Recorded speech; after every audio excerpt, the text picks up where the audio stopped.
ভাইয়া আমার মনে হয় আমি আমার পার্সোনাল লাইফটা খুবই পার্সোনাল রাখতে চাই, এজন্য এটাকে পার্সোনাল বলা হয়। আদারওয়াইজ এটা পাবলিক হতো শব্দটা। আমার মনে হয় আজকে আমরা প্রিয় মালতী নিয়েই কথা বলি।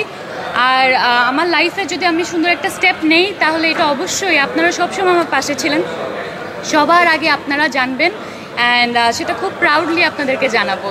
সো আপনাদের দোয়া চাই আমার জীবনটা, আমার ফিল্মটা, আমার পরবর্তী লাইফ পার্টনার সবাই যাতে আসলে সব কিছুই যাতে আমি ঠিকঠাকভাবে করতে পারি, আপনাদের দোয়া কামনা করছি।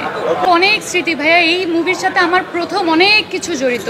যেমন প্রথম লঞ্চে ওঠা, প্রথমবারের মতো পুকুরে নামা, প্রথম সিনেমা। তো এরকম প্রথম নতুন আসলে অনেক অভিজ্ঞতা আছে, কিন্তু আমি সব কিছু বলবো না। আমি চাই কী নতুন আছে এটা আপনারা সিনেমা দেখে আবারও আমার সাথে দেখা করবেন, তখন আমি এটা নিয়ে করবো। এবং ভালো গল্পের একটা নিজস্ব জোর থাকে, ভালো কাজ আসলে কখনো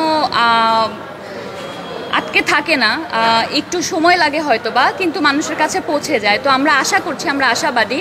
এখন বাকিটা আপনাদের হাতে।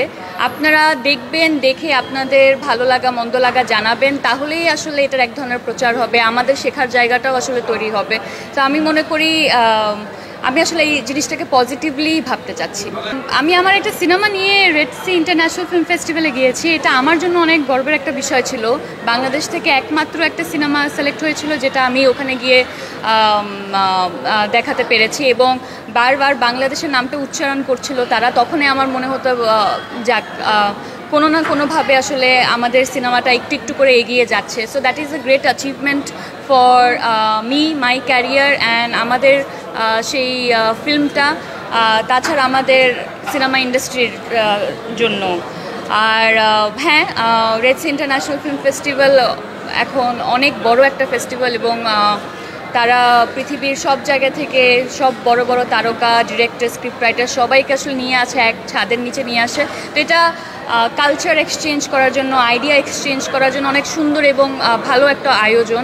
আমার তো খুবই দারুণ লেগেছে। আমি অনেকজনকে একদম কাছ থেকে দেখতে পেরেছি, যাদের কাজ আমি এত বছর ধরে দেখে আসছিলাম, যাদের ফ্যান, এবং ইন্টারাকশন করতে পেরেছি, আমার সিনেমা নিয়ে কথা বলতে পেরেছি। বাংলাদেশে যে ভালো কাজ হচ্ছে এই মেসেজটুকু আসলে তাদেরকে দিতে পেরেছি। তো এটা আসলে আমার জন্য অনেক ডিফারেন্ট একটা এক্সপিরিয়েন্স ছিল। আজকে ব্যক্তি জীবনের প্রশ্ন আমরা না করি, এটা উনি বলুক, আপনি কেন দিয়েছেন ঈদের বাইরে গিয়ে মুক্তি। আমি বলবো ভাই, এইটা আসলে না, মানে আর্টিস্টদের কল না একেবারে। কারণ এখানে আমার থেকে সিনিয়র এবং আরও এক্সপিরিয়েন্স লোকজন আছে, ডিরেক্টর আছে, প্রডিউসার আছে, এখানে একটা স্ট্রিমিং পার্টনার আছে চরকি। তো আমার মনে হয় এটা তাদের ডিসিশন ছিল, এবং আমার কাজটা ছিল হচ্ছে কি অভিনয় করা, এবং আমি আমার সেরাটুকু, সর্বোচ্চটুকু আসলে সেখানেই দিয়েছি। এখন ওনারা এই সময়টা বেছে নিয়েছে মুক্তির জন্য, আমার আসলে এখানে কিছুই বলার নেই। এখন আমি যেটা বলতে পারবো সেটা হচ্ছে আপনারা আসেন, ফিল্মটা দেখেন।